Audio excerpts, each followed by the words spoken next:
ಕತ್ತಲಿನಿಂದ ಬೆಳಕಿನ ಕಡೆಗೆ ಬಾ ಅಂತ ವೇದಗಳು ಹೇಳಿತು. ನಾವು ಆ ಆಂಗ್ಲ ಪದ್ಧತಿಯನ್ನು ಅನುಕರಿಸಿದೆವು. ಮಗುವಿನಲ್ಲಿ ಹೇಳಿದೆ ಉರಿಪು ಮಗ, ಉರಿಪು ಉರಿಪು. ಆ ವಿಕೃತಿ ಅಂತ ಹೋದೆವು. ಯಾಕ ಆಂಗ್ಲರು 47ರ ಮೊದಲು ಮಾಡಿದಂತಹ ವಿಕೃತಿಯನ್ನು ನಾವು ಆಚರಿಸ್ತೇವೆ ನಮ್ಗೆ ಗೊತ್ತೇ ಇಲ್ಲ. ಅದೇ ರೀತಿ ಮಧುರಂಗಿ ಮದುವೆ ಕೂಡ ಮೂಲ ನಮ್ಮ ತುಳುವರ ಪರಂಪರೆಯಲ್ಲಿ ಮಧುರಂಗಿ ಅಂತ ಹೇಳುವುದಿರಲಿಲ್ಲ ಅಂತ ಕೇಳಲ್ಪಟ್ಟಿದ್ದೇನೆ. ಚಪ್ಪರ ಸೇರುನೆ ಅಂತ ಹೇಳುವ ಕಾರ್ಯಕ್ರಮ ಇತ್ತಂತೆ. ನಾಳೆಯ ದಿನ ದಿಬ್ಬಾಣ ಹೇಗೆ ಏನು ಅಂತ ಹಿರಿಯರೆಲ್ಲ ಒಂದು ಕಳ ಕೂತು ಮಾತಾಡಿ ಆ ನಂತರದ ಕಾರ್ಯಕ್ರಮವಾಗಿ ಮರು ದಿವಸ ಮದುವೆ ನಡ್ಕೊಂಡಿತ್ತು ಅಂತ. ಆದ್ರೆ ಈ ಮೆಹಂದಿ ಮಧುರಂಗಿದ ಮದುವೆ ಅಂತ ಹೇಳುವ ಕಾರ್ಯಕ್ರಮ ಬಂತು. ಏನು ತಪ್ಪಲ್ಲ. ನಾಳೆ ಲಕ್ಷ್ಮೀನಾರಾಯಣನ ಪ್ರತೀಕವಾಗಿ ಹಸೆಮಣೆ ಏರುವ ದಂಪತಿಗಳನ್ನ ಇಂದಿನ ದಿನ ಸಿಂಗರಿಸುವುದು, ದೇವರ ಪೂಜೆ, ಆನಂತರ ಮಧುರಂಗಿಯನ್ನ ಕೈಗೆ ಹಾಕಿ ಸಿಂಗಾರ ಮಾಡುವುದು. ಇದು ಕ್ರಮ, ಇದು ನಿಯಮ.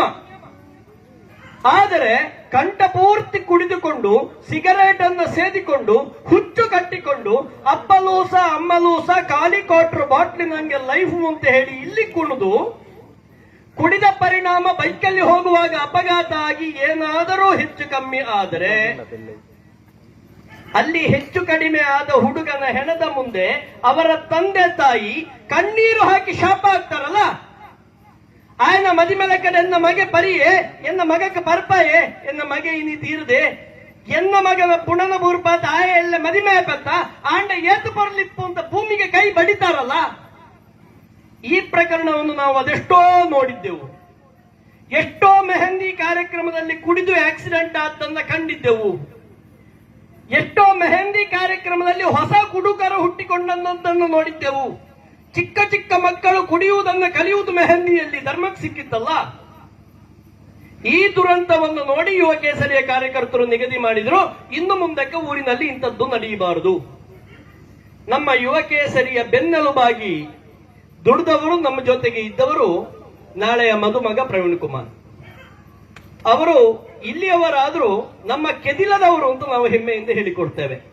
ನಮ್ಮ ಹುಡುಗ ಅಂತ ನಮಗೆ ತುಂಬಾ ಹೆಮ್ಮೆಯಿಂದ ಹೇಳಿಕೊಡ್ತೇವೆ. ನಮ್ಮ ಜೊತೆಗೆ ಯುವ ಕೇಸರಿಯ ಬೆನ್ನೆಲುಬಾಗಿದ್ದವರು.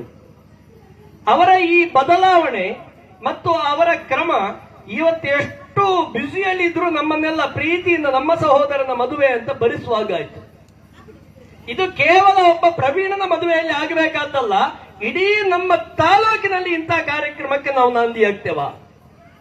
ನಿಮಗೆ ಗೊತ್ತಾಗಬಹುದು, ಇದರ ಈ ಭಜನೆಯ ಬದಲು ಇಲ್ಲಿ ಡಿಜೆ ಇರ್ತಿದ್ರೆ ಅದೆಷ್ಟೋ ಸ್ನೇಹಿತರು ಅಂತ ಹೇಳಿಕೊಂಡವರೆಲ್ಲ ಈಗ ಇಲ್ಲಿ ಸೇರ್ತಿದ್ರಿ, ಚಪ್ಪರ ಸಾಕಾಗ್ತಿರ್ಲಿಲ್ಲ.